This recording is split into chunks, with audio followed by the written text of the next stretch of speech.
Estamos de volta agora para aplicar os conhecimentos do último vídeo sobre distribuições contínuas de carga e neste vídeo nós queremos calcular o campo elétrico e o potencial para um fio finito linearmente carregado. Temos aqui um fio que tem um dado comprimento L e nós queremos calcular o campo elétrico no ponto equidistante dos extremos, ou seja, um ponto sobre esta linha aqui atracejado e que dista D do ponto central do fio. Vamos escrever aqui D e este é o nosso ponto P no qual queremos calcular o campo. O fio tem uma densidade de carga linear constante, que é lambda, o que nos vai facilitar bastante a nossa análise. Consideremos o pedaço de comprimento dy do fio, está aqui, a uma distância y do centro do fio.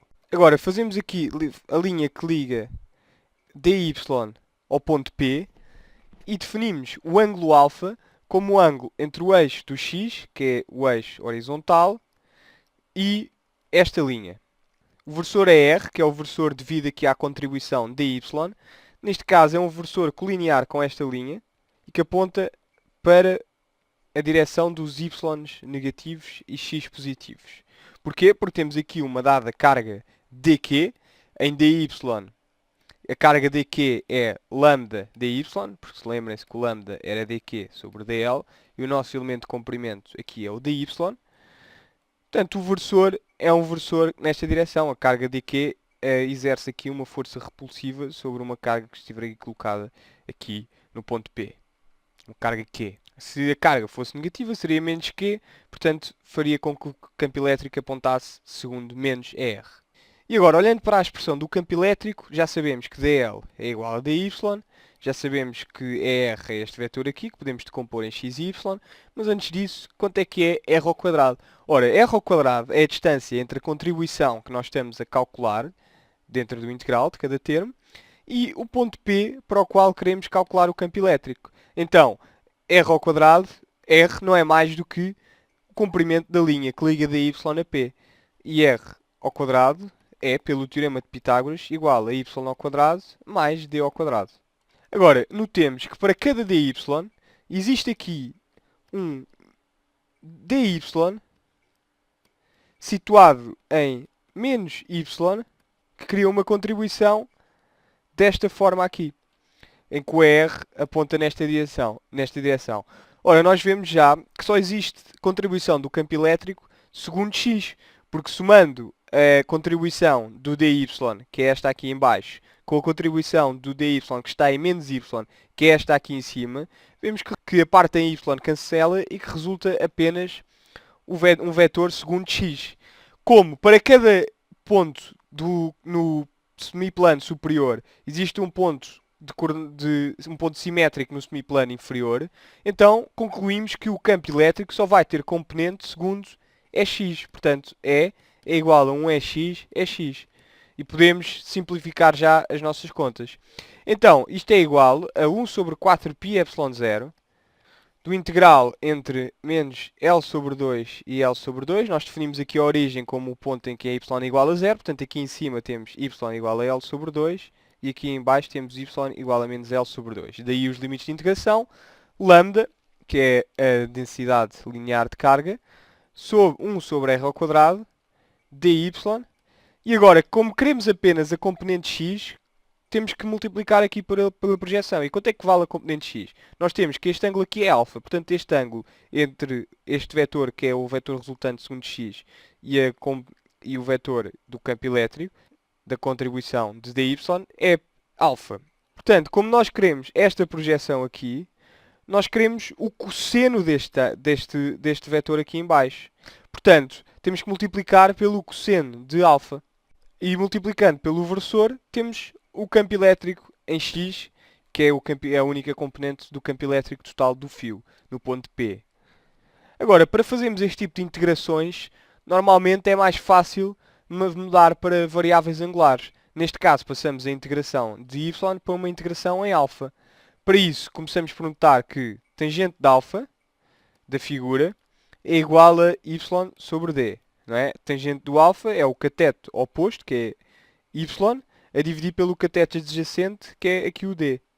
Portanto, tangente de alfa igual a y sobre d.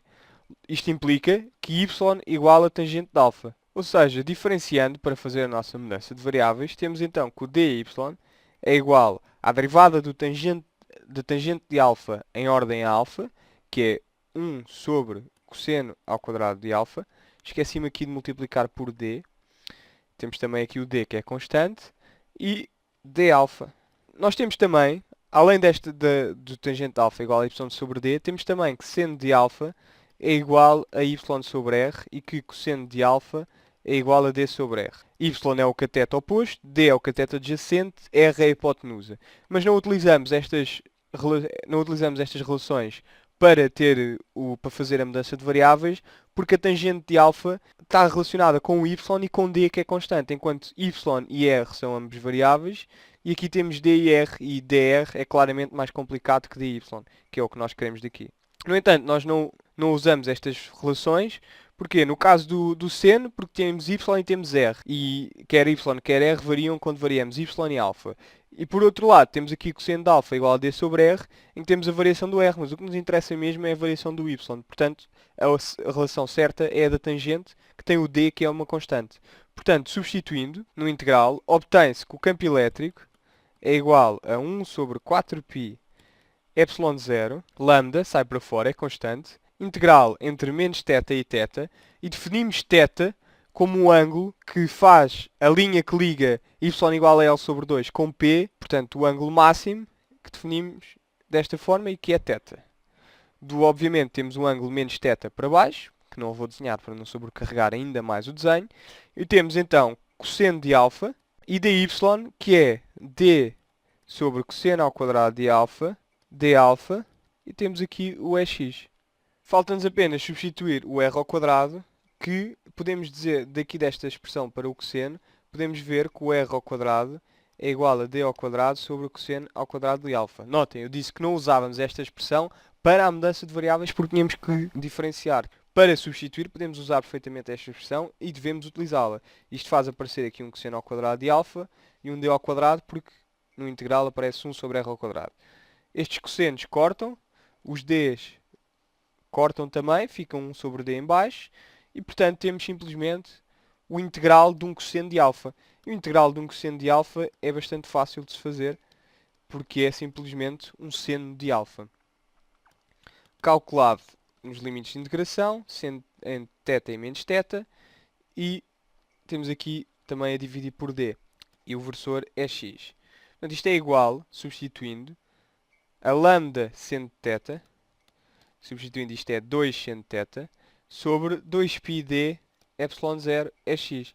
E temos assim calculado o campo elétrico no ponto P. Escrevendo seno θ como o cateto oposto, que é L sobre 2, a dividir pela hipotenusa, que quando estamos em θ, a hipotenusa é L sobre 2 ao quadrado, que é o cateto oposto ao quadrado, mais o cateto adjacente ao quadrado, que é d. Portanto, L ao quadrado sobre 4 mais d ao quadrado. Substituindo, temos a expressão final para o campo elétrico no ponto P, que é igual a lambda sobre 2π d ε0, L sobre 2, raiz de L sobre 2 ao quadrado, mais d ao quadrado, segundo é x.